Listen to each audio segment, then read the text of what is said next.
In this episode of Danella's, we get attacked by flying ants, eat awesome pastries, play in amazing landscapes, watch some insane cloud formations, and go through a patch of bad weather.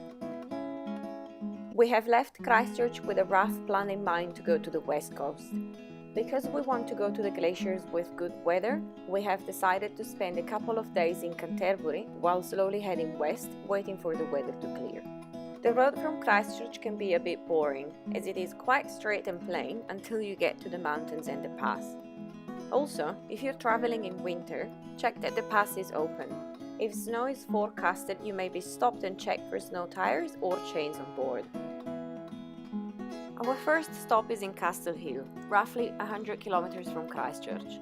This place is a must if you're traveling on this road and is often crowded, but we got there in the late afternoon and most of the daily visitors had cleared.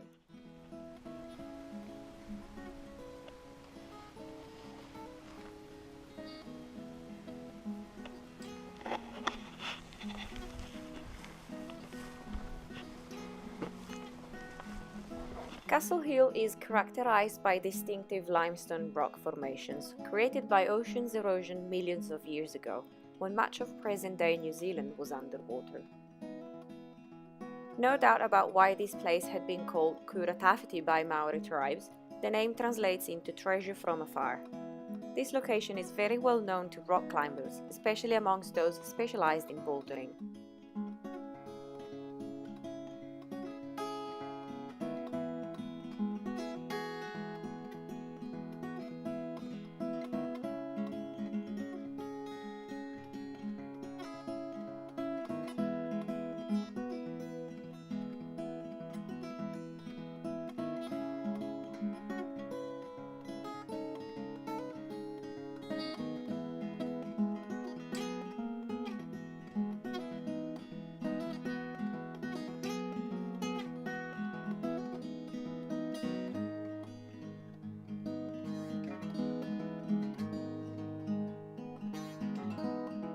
We spent the night at Andrew Shelter, a free campground just 5 kilometers from the main road. There is plenty of space and the gravel road is not too bad.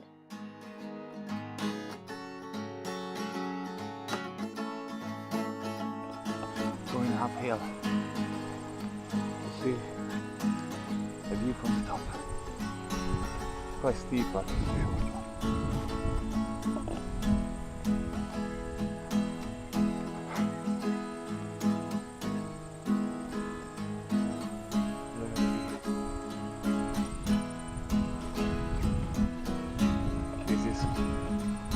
New Zealand. Let's go to have breakfast over there.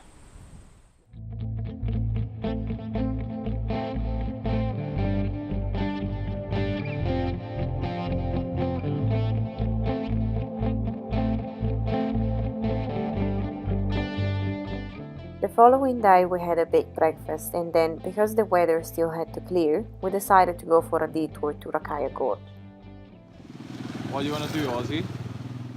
I don't know, just go for a walk? You want to go anyway? Yeah. Why not?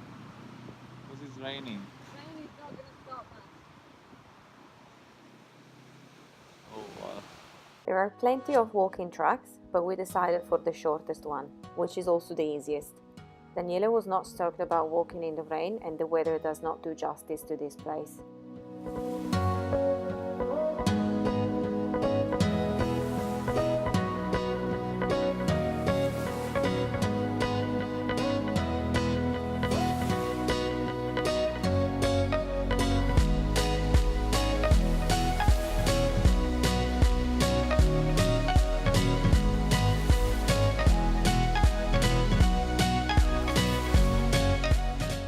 A few more hours under the rain and we decided to stop for the night at Whitecliffs Domain. According to our trustworthy Met service, the following day sunshine would be waiting for us.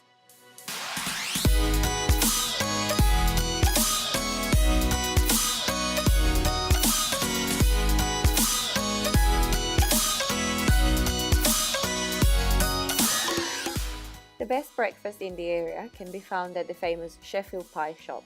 Here they sell pies and pastries in full-on New Zealand style. They're amazing. I usually go for a pie, but this time I was more in a custard mood and I was not disappointed. A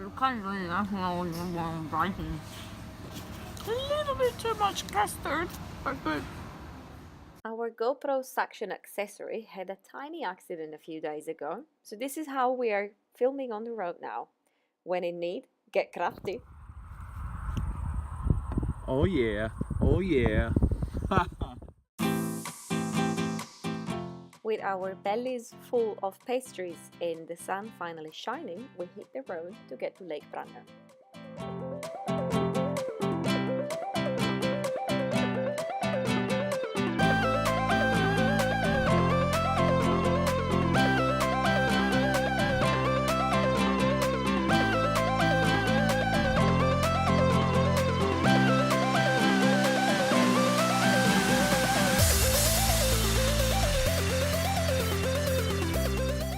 Lake Brunner is our last destination before getting to the west coast.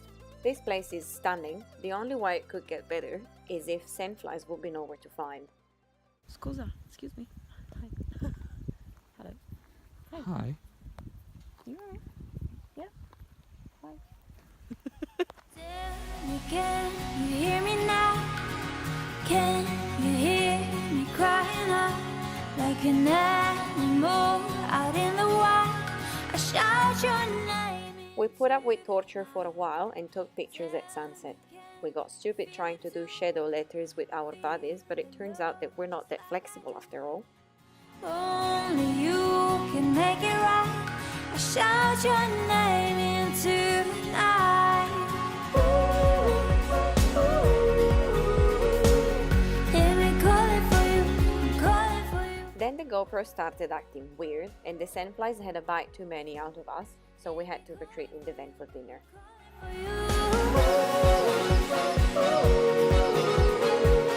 Hear me calling for you, I'm calling for you.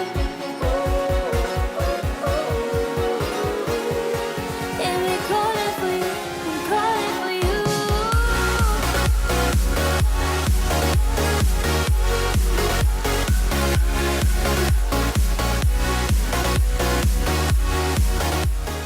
Join us on the next video. We finally get to the west coast, an ice cold swim in a river, and a close encounter with a couple of keas.